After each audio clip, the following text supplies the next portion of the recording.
রাজনীতিকে নষ্ট রাজনীতি, বাংলাদেশের রাজনীতিকে কলুষিত করার চেষ্টা যারা করেছে অতীতে, এর মধ্যে আওয়ামী লীগের সাথে সাথে জাতীয় পার্টি এবং কখনো কখনো কিন্তু জামায়াতও কিন্তু ভূমিকা রেখেছে। যদি বলি কবে, আমরা দেখেন যে 82 সালের 24শে মার্চ হোসেন মোহাম্মদ ক্ষমতায় আসার পরে আমাদের সকল ক্রিয়াশীল রাজনৈতিক এবং ছাত্র সংগঠনগুলো রাজপথে নেমে এসেছে এবং একটা পর্যায়ে বলেছে যে এরশাদের অধীনে কোনো নির্বাচন হবে না এবং নির্বাচনে যাওয়া হবে না। হাসিনাও লালদিঘির ময়দানে যা বলেছে যে তার অধীনে যে নির্বাচনে যাবে জাতীয় বেঈমান হবে। ঠিক তারপরেই দেখেছি যে হাসিনার সাথে একই সাথে জামাত ইসলামও 86 সালে নির্বাচনে যায় এরশাদের অধীনে। মনে থাকবার কথা, বিএনপি কিন্তু যায় নাই। মাত্র 2 বছরের ব্যবধানে 88 সালে ক্ষমতা থেকে, পার্লামেন্ট থেকে বেরিয়ে আসতে হয়েছে ছাত্র জনতার আন্দোলনের মুখে। তারপর একটি জোড়াতালি পার্লামেন্টে করেছিল, এর সাথে 90 সেটা টিকে নাই।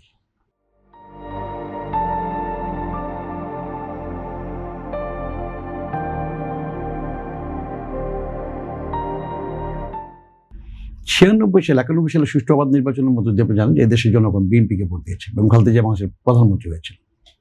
শেখ মুজিব কন্যার আগে বাংলাদেশ খালেদা জিয়া প্রধানমন্ত্রী হয়েছেন। It is true. 96 সালে আপনার আবার আওয়ামী লীগের সাথে জামাত একেবারে সিনায় মিলাইয়া তারা আন্দোলন নামলো তত্ত্বাবধায়ক সরকারের দাবিতে। এবং খালেদা জিয়া যেহেতু গণতন্ত্রের প্রতি শ্রদ্ধাশীল, তিনি কিন্তু মেনে নিয়েছেন। রক্ত ঝরার নাই, ক্ষমতায় টিকে থাকার জন্য বছরের পর বছর যেমন হাসিনা টিকে ছিল, এইভাবে কিন্তু হাসিনা এই 15 ফেব্রুয়ারি নির্বাচনটা কিন্তু হাসিনা 3টা করেছে 15 বছর এই মার্কের নির্বাচন, বিশেষ করে 10 বছর তো বটেই। সেখানে কিন্তু 14 এবং যদি 18 বলি, সেখানে কিন্তু বেগম খালেদা কিন্তু ক্ষমতা ছেড়ে দিছে এবং ক্ষমতা ছাড়াই নাই, শুধু বঙ্গভবনে গিয়ে তিনি পদত্যাগ করে নয়াপল্টনের ঐতিহাসিক সমাবেশে জনগণের উদ্দেশ্যে ভাষণ দিয়ে তারপরে ক্যান্টনমেন্টে মনোনয়ন বাসায় তিনি ফিরে গেছেন বিরোধী দলের মতো। বিএনপি কখনো কখনো নির্বাচনে হেরেছে, বিরোধী দলে গেছে, কিন্তু পালায় নাই, দেশ ছাড়ে নাই।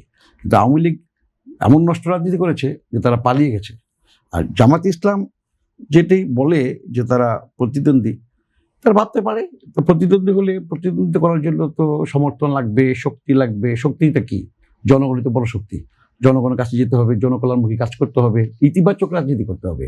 এরকম সুযোগ মতো এক এক সময় এক এক রাজনীতি করলে চলবে না। যেমন দেখেন, তারা আজকে বলে, কেউ কেউ বলতে চায় 71-এর সাথে এই 24 সালের 5ই আগস্ট যে মিলাতে চায়, কথাগুলো যে কারা বলে আমি জানি না, কারা এগুলো বলতে চায়। 71 প্রশ্নে জামাত আবার হচ্ছে 47কে সামনে নিয়ে আসছে। আনুক, কিন্তু আমার বক্তব্যটা হলো যাই আনুক একটা থেকে একটা ধারাবাহিক আসছে। কিন্তু আমার বক্তব্যটা হলো যে গত 15 বছরের মধ্যে বেশ কিছু কিছু সময় আমরা দেখেছি যে পুলিশের ইয়ে থেকে সাউন্ড গ্রেনেড বের হয়, টিয়ার গ্যাস ছাড়ে, গুলি করে, সেই ড্রেস পরিহিত পুলিশদেরকে রজনীগন্ধা দিয়ে জামাত ইসলাম আপনার 28 অক্টোবর আমরা দেখেছি সুন্দরভাবে হাসতে হাসতে বাড়ি ফিরে গেছে।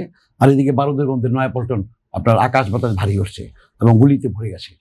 এই যে এই ডাবল স্ট্যান্ডার্ড যে পলিটিক্সটা, তারা সেদিন এই আন্দোলনের রক্তের সাথে তারা বেইমানি করেছিল। সে কারণে আমি বলবো যে জামাতকে এখনো সময় আছে।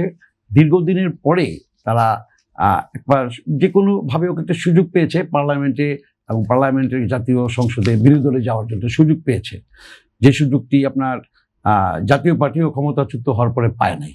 আর আওয়ামী লীগ জামাত কোনো সময় ক্ষমতায় যায় নাই।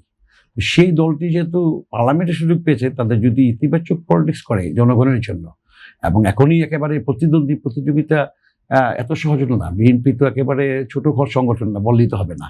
এবং বিএনপি তো হঠাৎ করে তৈরি হয় নাই। এবং বিএনপি যতবারই, আওয়ামী লীগ তো একটা কথা যেভাবেই বলে, যে রাজনীতির প্রত্যাশা করছেন চট্টগ্রামের ছাত্র শিবির এবং ছাত্র দলের সংঘর্ষ, ঢাকায় শিবির ছাত্র দলের যে তুলকালাম দেখলাম আমরা, তাতে কি এই রাজনীতি বিরোধী দল করবে বলে আপনার কাছে মনে হয়? না, আমি সেই কথাটি বলছি যে আমরা যে ভাষায় বলি, আওয়ামী লীগ তো একটা প্রাচীন একটা বড় রাজনৈতিক দল।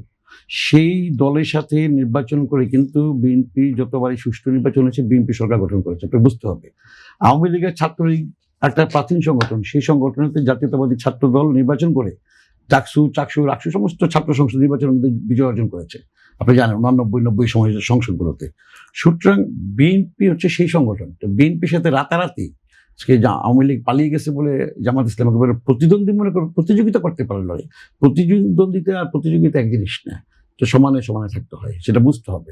তারপরে আমি বলবো ভাবতে তো সমস্যা নাই, ভেবে স্বপ্ন দেখে, ড্রিম দেখে আগামী আস্তে আস্তে তৈরি হোক।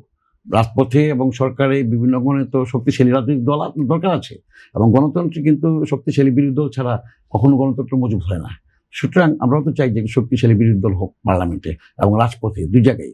কিন্তু রাজপথে পার্লামেন্টে থেকে একটা সুষ্ঠু নির্বাচনের পরে যারা আবার পার্লামেন্টে থেকে হুঙ্কার দেয় যে আমরা রাজপথে যাব, তাদের কথা শুনলে আমাদের হাসি পায়। কারণ কি, রাজপথে তো আমরা তাদেরকে কখনো সেভাবে দেখি নাই। আমরা দেখেছি আওয়ামী লীগের কাঁধে ভর করে তারা কখনো কখনো রাজপথে গেছে, 96 সালে যেটা বললাম তত্ত্বাবধায়ক সরকারের। কিন্তু আর রাজপথে রক্ত দেওয়ার ইতিহাস তো তাদের আমরা সেভাবে দেখি নাই, যেটা বিএনপি ছিল। আর 24 সালে যেটা বারবার বলছি, এটা তো আমাদের সন্তানেরা তো লড়াই করেছে।